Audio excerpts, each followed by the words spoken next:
चाबियां रखता हूं। जब आप मेरी डिबेट को ताला लगाकर इधर उधर भटकाने की कोशिश करते हैं तो मैं आपकी चाबी से निकाल करके आप लोगों के ताले खोल दे रहा हूं। और हम लोग के ताले खुलते ही ना, हम लोग के ताले खुलते ही बिल्कुल जो है सब सामने आ जाता है। तुरंत सरेंडर किया क्योंकि नेहरू जी का बयान है, हम लड़ते लड़ते थक गए थे भाई, हमको प्रधानमंत्री बनना था, हमको सत्ता चाहिए थी, इसलिए जैसे जिन्ना ने कहा बंटवारा सरेंडर कर दिया। वो कोई भी हो, हम किसी का समर्थन नहीं करते। मनमोहन सिंह 10 साल प्रधानमंत्री है, पाकिस्तान की तरफ मुंह करके देखा भी नहीं।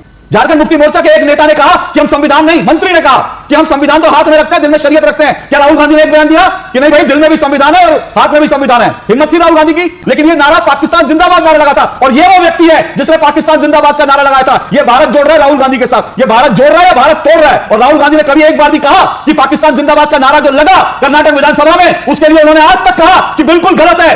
दोस्तों नमस्कार, स्वागत है आप सभी का। आप देख रहे हैं एसके डिबेट। पाकिस्तान के नेता हों या फिर पाकिस्तान की सेना के अफसर, ये सभी के सभी आए दिन भारत के खिलाफ जहर उगलते रहते हैं। उनके बयानों पर भारत की जनता ध्यान भी नहीं देती, इग्नोर कर देती है। लेकिन अभी हाल ही में पाकिस्तानी सेना के जनरल मुनीर ने एक बयान दिया है जो कि भारत के बंटवारे के संदर्भ में है।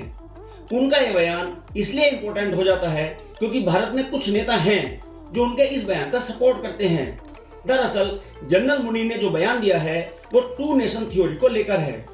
उन्होंने कहा कि हमारी और भारत की सोच अलग है, विचार अलग हैं, सपने अलग हैं और परंपराएं भी अलग हैं, और इसीलिए हमारे पूर्वजों ने अलग देश का निर्माण किया। उन्होंने आगे कहा कि ये बात हमें अपने बच्चों को बतानी चाहिए।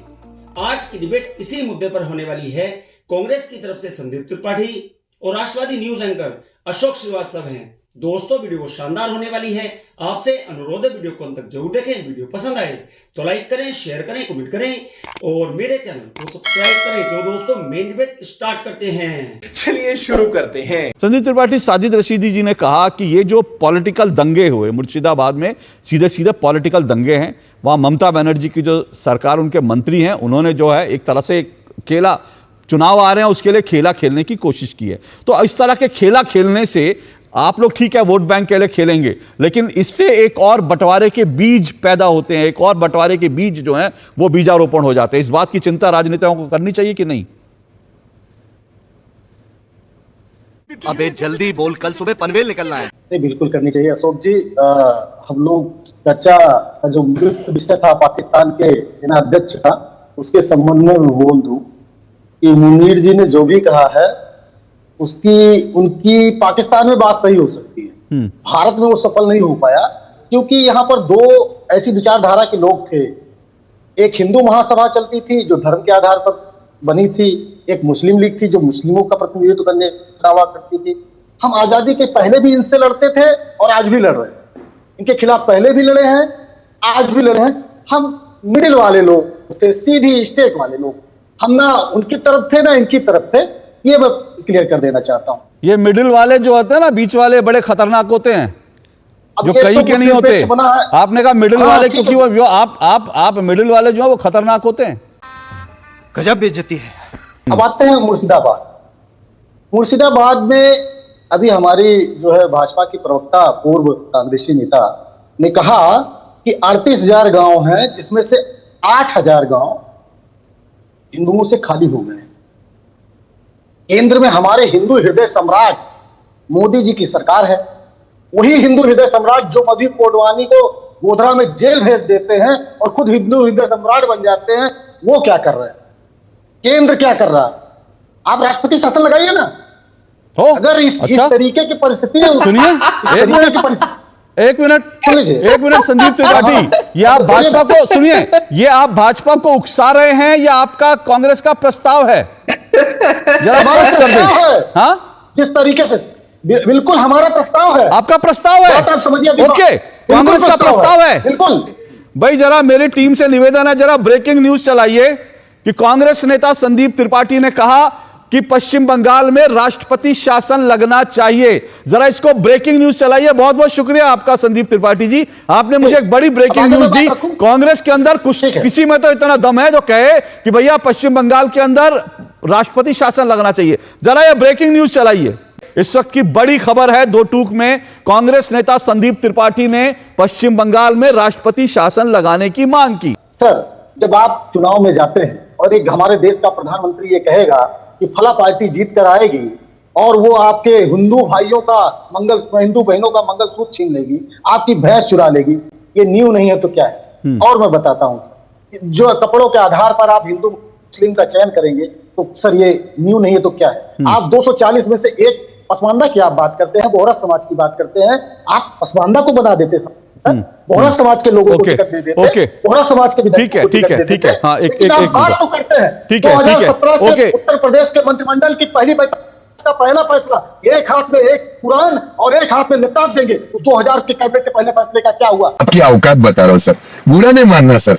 आज मैं ऐसे कुछ बयान, 2 बयान सुनवाता हूं जो जिन्ना तब कह रहे थे, आज वो इंडी गठबंधन के नेताओं के बयान सुनवाता हूं। दोनों में आपको समानता लगेगी, इसलिए कह रहा हूं कि खतरा आज जो है ये खतरा खड़ा करने की जो कोशिश हो रही है वो गलत नहीं है। 29 जुलाई 1946 ये जिन्ना का बयान है। जिन्ना ने कहा सरकार के पास अधिकार की पिस्तौल थी तो कांग्रेस के पास बहुमत की पिस्तौल थी। बहुमत की पिस्तौल थी। देखिए वो कह रहे हैं कांग्रेस के पास बहुमत की पिस्तौल थी। आज भी वो संसद के जो बहुमत से पारित प्रस्ताव होता है उसको वो कहते हैं कि पिस्तौल लगा के कर दिया हमारे हकों के खिलाफ। तो सरकार के पास अधिकार की पिस्तौल थी तो कांग्रेस के पास बहुमत की पिस्तौल थी। लेकिन अब मुकाबला होगा।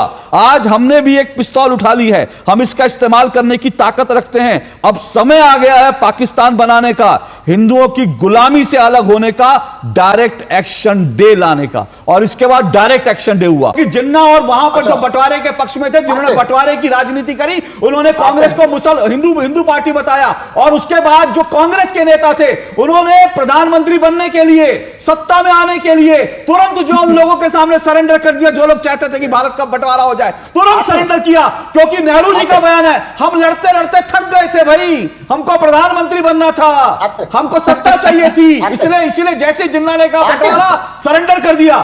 जिन्ना जैसे नेता आज झारखंड मुक्ति मोर्चा का नए नेता बयान दे रहा था, सुना आपने, और वो आम मुसलमानों को भड़का रहे थे। और इसी तरह से इंडी गठबंधन के नेता और बाकी नेता जो भड़काते हैं आम मुसलमान, इस तरह से सड़कों पर आते हैं क्योंकि उनको जो है झूठ बोला जाता है कि तुम्हारी मस्जिदें छिन जाएंगी, तुम्हारी जो है कब्रिस्तान छीन लिए जाएंगे। बात तो सही है। यही सेम पैटर्न है और ये पैटर्न आज कौन कर रहा है? ये देश के सामने है। बोलिए संदीप त्रिपाठी, क्या बोलेंगे? मुनीर या कोई भी पाकिस्तानी व्यक्ति, चाहे वो नवाज शरीफ हो जहां मोदी जी बिरयानी खाने चले गए थे, वो कोई भी हो, हम किसी का समर्थन नहीं करते। मनमोहन सिंह 10 साल प्रधानमंत्री रहे, पाकिस्तान की तरफ मुंह करके देखा भी नहीं। लेकिन अब इन लोगों की पता नहीं कौन सी रिश्तेदारी होती है, जो है शपथ लेंगे तो रेड कार्पेट बिछाएंगे, फिर बिना देश को बताए बिरयानी खाने चले जाएंगे, ISI को अपने यहाँ जांच कराने के लिए बुलाएंगे, तो बताएंगे रिश्तेदारी हमारी। बंटवारे की बात तो 1930 से स्टार्ट हो गई थी। सर मैंने आज के बयान सुनवाए, आज के बयान सुनवाए। अब आज के भी बयान पे आते हैं सर। इस तरीके किसी बयान का हम समर्थन नहीं करते, कांग्रेस पार्टी नहीं करती। लेकिन अभी मुनीर जी ने जो बोला था 1937 में, किसने अच्छा सा बोला करेंगे क्या अगर समर्थन नहीं करते? ऐसे आपके एक नेता का बयान सुनवाया, इंडी गठबंधन का हर एक नेता निकल के रोज ऐसे बयान दे रहा है। और आपने कब और आप कह रहे हैं राहुल गांधी ने क्या एक बार भी बोला कि यह बयान गलत है? झारखंड मुक्ति मोर्चा के एक नेता ने कहा कि हम संविधान नहीं, मंत्री ने कहा कि हम संविधान तो हाथ में रखते हैं, दिल में शरीयत रखते हैं। क्या राहुल गांधी ने एक बयान दिया कि नहीं भाई दिल में भी संविधान है और हाथ में भी संविधान है? हिम्मत थी राहुल गांधी की?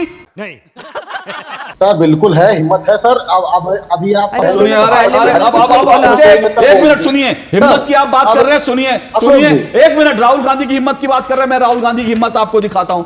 अब आप फिर कहेंगे इसका जवाब है आपके पास। ये जब नासिर हुसैन, जब कांग्रेस के नेता चुने गए थे राज्यसभा के सदस्य, तब ये नारा लगा था विधानसभा के अंदर, कर्नाटक विधानसभा के अंदर, पाकिस्तान जिंदाबाद। कौन है जो आज पाकिस्तान बना रहा है? और पाकिस्तान जिंदाबाद का नारा लगाना, ये मेरे पास जो रिपोर्ट है, ये फॉरेंसिक जांच रिपोर्ट है, जिसको कांग्रेस ने कहा कि नासिर साहब जिंदाबाद नारा लगा था, लेकिन ये नारा पाकिस्तान जिंदाबाद नारा लगा था। और ये वो व्यक्ति है जिसने पाकिस्तान जिंदाबाद का नारा लगाया था। ये भारत जोड़ रहा है राहुल गांधी के साथ, ये भारत जोड़ रहा है या भारत तोड़ रहा है? और राहुल गांधी ने कभी एक बार भी कहा कि पाकिस्तान जिंदाबाद का नारा जो लगा कर्नाटक विधानसभा में, उसके लिए उन्होंने आज तक कहा कि बिल्कुल गलत है। और आज तक कहा कि नासिर हुसैन साहब अपने समर्थकों को समझाइए। आज भी नासिर हुसैन कांग्रेस के वरिष्ठ नेता है जो सबसे अगली कतार में राहुल गांधी के साथ बैठते हैं। किस किस का आप जवाब देंगे? किस किस की सफाई आप उठाएंगे? सबका जवाब देंगे। अशोक जी बोल लेते, उससे मैं तेज और ज्यादा बोल सकता हूँ। लेकिन आपके पास एक चाबी, अभी आवाज डाउन करा देंगे जब मैं बोलना शुरू करूंगा। सर आप अभी आपने कहा, आप व्यर्थ का बोल रहे थे, आपकी चाबी सवाल मेरे किया हाथ में आपने थी। जब आप व्यर्थ का बोले तो मैंने चाबी आपके सामने रख दी। आपकी चाबियां कहां से टाइट हो गई है मुझे मालूम है। मैं सबकी चाबियां रखता हूं। जब आप मेरी डिबेट को ताला लगाकर इधर उधर भटकाने की कोशिश करते हैं तो मैं आपकी चाबी से, अपनी चाबी से निकाल करके आप लोगों के ताले खोल देता हूं। और आप लोगों के ताले खुलते ही ना, क्या कर रहे हैं, आप लोगों के ताले खुलते ही बिल्कुल जो है सब सामने आ जाता है। देखा आपने लापरवाही का नतीजा है। देखा दोस्तों, आपने संदीप त्रिपाठी और राष्ट्रवादी न्यूज एंकर अशोक श्रीवास्तव दोनों को सुना। आप किसकी बात से सहमत हैं? दोस्तों, वीडियो को लास्ट तक देखने के लिए दिल से धन्यवाद। और वीडियो के बारे में आपकी क्या राय है कमेंट सेक्शन में कमेंट करके बताएं। और अगर वीडियो पसंद आई हो तो लाइक करें, शेयर करें, कमेंट करें और मेरे चैनल को सब्सक्राइब करें। तो दोस्तों, मिलते हैं अगली वीडियो में। जय हिंद, वंदे मातरम, जय श्री राम।